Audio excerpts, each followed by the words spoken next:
प्राचीन भारत के उत्तर में चंदनपुर नाम का एक समृद्ध राज्य था। चंदनपुर अपनी कला, संस्कृति और वीरता के लिए जाना जाता था।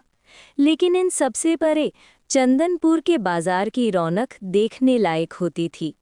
वहाँ तरह तरह के व्यापारी, दूर दूर से आए सौदागर और कारीगर अपनी कला का प्रदर्शन करते थे। उसी बाजार के एक कोने में एक छोटी सी लेकिन बेहद सजी धजी दुकान थी, गौरी का कंगन महल। गौरी एक 19 वर्षीय युवती थी जिसका रंग सांवला लेकिन नैन नक्श बेहद तीखे थे। उसकी आंखें ऐसी थीं मानो कोई गहरी झील हो, और उसकी मुस्कान में वो खनक थी जो उसकी चूड़ियों में भी नहीं थी। गौरी कोई साधारण चूड़ी वाली नहीं थी, वो एक कलाकार थी। वो कांच को पिघलाकर अपने हाथों से चूड़ियां बनाती थी और उन पर ऐसी बारीक नक्काशी करती थी कि रानियां भी रश्क करें। गौरी गरीब थी। उसके पिता बचपन में ही गुजर गए थे और बूढ़ी माँ की जिम्मेदारी उसके कंधों पर थी। फिर भी उसके माथे पर कभी शिकन नहीं दिखती थी। वो दिन भर गाती, मुस्कुराती और अपनी चूड़ियां बेचती। अरे काकी, ये लाल वाली देखो, तुम्हारे हाथों पर बिल्कुल नई दुल्हन जैसी लगेंगी, वो किसी बूढ़ी औरत से कहती, और पूरा बाजार उसकी हंसी से गूंज उठता। उसी राज्य का राजकुमार था विक्रम सिंह। विक्रम अपनी वीरता के लिए जितना प्रसिद्ध था, उतना ही अपनी सादगी के लिए। उसे राजमहल की चारदीवारी से ज्यादा अपनी प्रजा के बीच रहना पसंद था। अक्सर वो वेश बदलकर, साधारण कपड़े पहनकर नगर भ्रमण पर निकलता था ताकि राज्य की वास्तविक स्थिति जान सके। एक ढलती शाम, जब सूरज अपनी नारंगी किरणें समेट रहा था, विक्रम एक साधारण सिपाही के वेश में बाजार से गुजर रहा था। अचानक उसकी नज़र एक दुकान पर पड़ी जहां भीड़ लगी थी। उसने देखा कि एक लड़की, जिसके हाथों में खुद कांच की चूड़ियां खनक रही थीं, बड़े चाव से एक बच्ची को कंगन पहना रही है। विक्रम ठिठक गया। उसने कई राजकुमारियां देखी थीं जो सोने, चांदी और हीरों से लदी रहती थीं, लेकिन गौरी की सादगी में जो चमक थी वो किसी हीरे में नहीं थी। उसके पसीने की बूंदें भी मोती जैसी चमक रही थीं। विक्रम धीरे से दुकान के पास गया। क्या मुझे अपनी माँ के लिए कुछ चूड़ियाँ मिलेंगी? विक्रम ने अपनी आवाज़ भारी करते हुए पूछा। गौरी ने सिर उठाया। उसने सामने एक गठीले बदन वाले नौजवान को देखा जिसकी आंखों में एक अजीब सी गहराई थी। ज़रूर सिपाही जी, गौरी ने मुस्कुराते हुए कहा। माँ के हाथों का नाप लाए हो या मैं अंदाजे से दे दूं? विक्रम हड़बड़ा गया। उसे झूठ बोलना नहीं आता था, पर उसने संभलते हुए कहा, अंदाजे से दे दो। उनके हाथ बिल्कुल तुम्हारे जैसे ही मेहनती हैं। गौरी ने एक पल के लिए उसे गौर से देखा, फिर लाल और हरे रंग की चूड़ियों का एक सेट निकाला। ये ले जाओ। ये रंग सौभाग्य का प्रतीक है। माँ को कहना गौरी ने दी है। विक्रम ने पैसे दिए, लेकिन गौरी ने आधे पैसे वापस कर दिए। सिपाही जी, तुम देश की रक्षा करते हो, तुमसे मुनाफा नहीं कमाऊंगी। विक्रम वो चूड़ियां लेकर चला तो गया, लेकिन अपना दिल वहीं गौरी का कंगन महल में छोड़ आया। अब ये विक्रम की दिनचर्या बन गई थी। हर दूसरे तीसरे दिन वो बाजार जाता। कभी वो कहता कि उसकी बहन के लिए चूड़ियां चाहिए, कभी कहता कि पड़ोसन के लिए। गौरी भी अब इस सिपाही का इंतजार करने लगी थी। दोनों के बीच बातें होने लगीं। वे सिर्फ चूड़ियों की नहीं बल्कि जीवन की बातें करते। गौरी उसे बताती कि कैसे कांच को आग में तपाकर ही उसे सुंदर आकार दिया जा सकता है, ठीक वैसे ही जैसे इंसान मुसीबतों में तपकर निखरता है। विक्रम उसकी बुद्धिमत्ता से चकित रह जाता। उसे लगता कि महलों में रहने वाले मंत्रियों से ज्यादा समझ तो इस चूड़ी बेचने वाली लड़की में है। एक दिन मूसलाधार बारिश हो रही थी। बाजार खाली था। विक्रम गौरी की दुकान के छज्जे के नीचे खड़ा था। तुम एक मामूली सिपाही होकर भी बातें बहुत गहरी करते हो गौरी, कहा जब वो चूड़ियों पर सोने का पानी चढ़ा रही थी।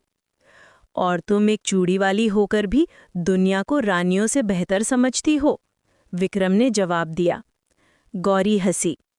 रानी, सुना है हमारे राजकुमार विक्रम बहुत दयालु हैं, लेकिन क्या वे कभी समझ पाएंगे कि एक आम इंसान का पेट कैसे भरता है? विक्रम के दिल में एक पीस उठी। वो उसे सच बताना चाहता था, लेकिन डरता था कि कहीं ये सच्चाई उनके बीच की इस मासूम दोस्ती को खत्म न कर दे। उसने बस इतना कहा, शायद वे समझते होंगे गौरी, शायद वे भी किसी ऐसी की तलाश में हों जो उन्हें राजकुमार नहीं बल्कि इंसान समझे। उस दिन बारिश के शोर में दोनों की खामोशियां एक दूसरे से बहुत कुछ कह गईं।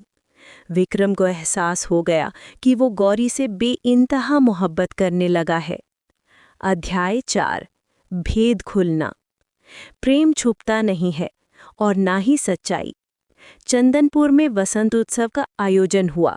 राजा ने घोषणा की कि इस बार शाही सवारी पूरे नगर से होकर निकलेगी और राजकुमार विक्रम प्रजा का अभिवादन स्वीकार करेंगे।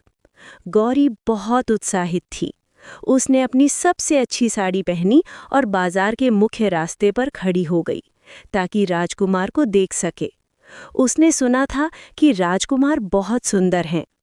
नगाड़े बजने लगे, हाथियों और घोड़ों का जुलूस निकला और फिर सबसे ऊंचे हाथी पर, शाही लिबास में, सिर पर कलगीदार पगड़ी और गले में मोतियों की माला पहने, राजकुमार विक्रम बैठे थे। वो हाथ जोड़कर सबका अभिवादन कर रहे थे। जैसे ही हाथी गौरी के दुकान के पास से गुजरा, विक्रम की नज़र भीड़ में खड़ी गौरी पर पड़ी। उनकी आंखें मिलीं। गौरी के पैरों तले जमीन खिसक गई। वो इस सिपाही कोई और नहीं, स्वयं राजकुमार विक्रम थे। उसके हाथों से फूलों की थाली गिर गई। उसे ठगा हुआ महसूस हुआ, जैसे वो अपना दोस्त अपना हमदम मान रही थी।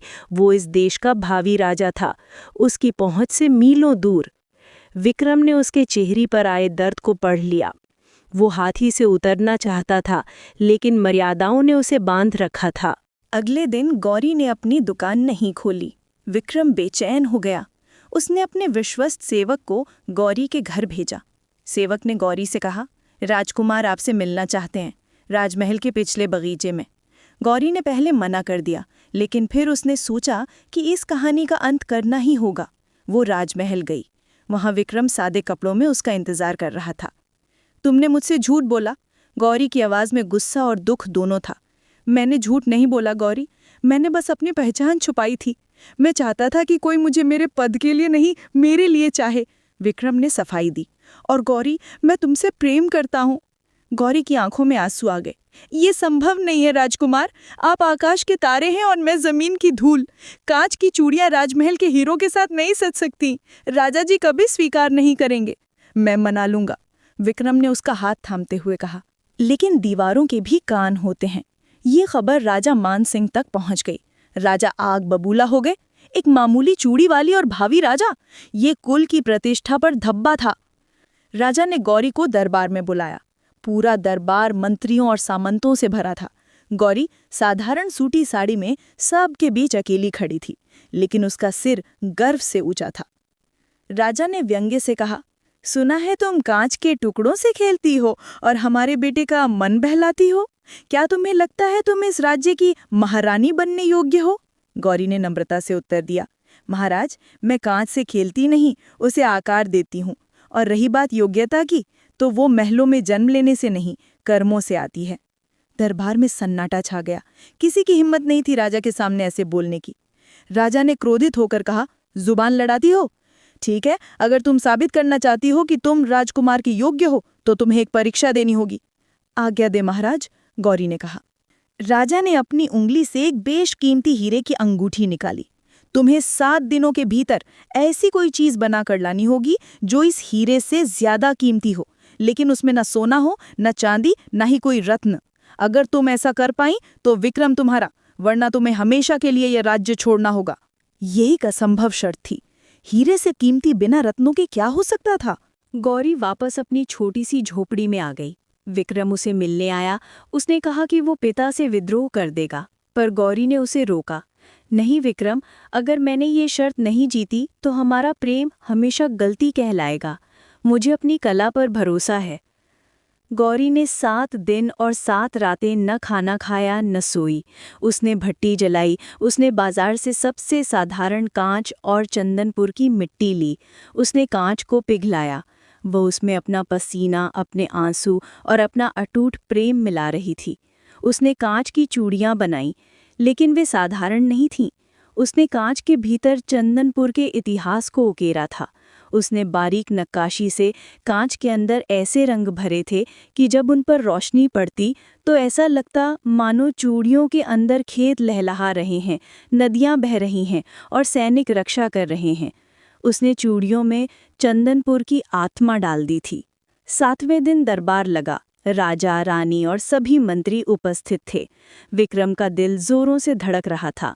गौरी ने एक साधारण लकड़ी के डिब्बे में रखी हुई चूड़ियां राजा के सामने पेश की। राजा ने हंसते हुए कहा, बस कांच की ये चंद टुकड़े मेरे हीरे से ज्यादा कीमती हैं। गौरी ने कहा, महाराज एक बार इसे सूर्य की रोशनी में देखें।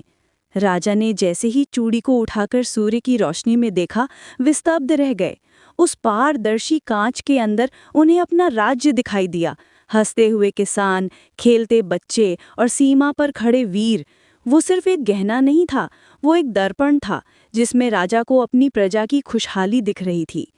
गौरी ने कहा, महाराज, हीरा सिर्फ एक पत्थर है जो तिजोरी की शोभा बढ़ाता है, लेकिन ये चूड़ी उस मेहनत और प्रेम का प्रतीक है जो इस राज्य को बनाता है। हीरा आपको अमीर बनाता है, पर ये कला आपको अमर बनाती है। पूरा दरबार खड़े होकर तालियां बजाने लगा। राजा की आंखों में आंसू आ गए। उन्हें अपनी गलती का एहसास हुआ। उन्होंने सिंहासन से उतरकर गौरी के सिर पर हाथ रखा। तुमने सही कहा बेटी, हीरे की कीमत बाजार में लगती है, पर हुनर और प्रेम अनमोल है। पूरे चंदनपुर में जश्न मनाया गया। वो विवाह इतिहास के पन्नों में दर्ज हो गया। राजकुमार विक्रम और गौरी का विवाह न सिर्फ 2 दिलों का मिलन था, बल्कि महलों और झोपड़ियों के बीच की दूरी मिटने का उत्सव था। गौरी ने रानी बनने के बाद भी अपनी कला नहीं छोड़ी। उसने राज्य की हर औरत को स्वावलंबी बनाया। और कहते हैं, जब तक गौरी जीवित रही, चंदनपुर के बाजार में उसकी बनाई चूड़ियों की खनक ने हमेशा ये याद दिलाया कि सच्चा प्रेम और सच्ची कला किसी भी सिंहासन से ऊंचे होते हैं। और राजकुमार विक्रम, वो हर शाम गर्व से अपनी पत्नी का हाथ थामते, जिसकी कलाई में आज भी वही कांच की चूड़ियां थीं जो हीरे से ज्यादा चमकती थीं। कहानी अच्छी लगी तो चैनल को लाइक और सब्सक्राइब करें।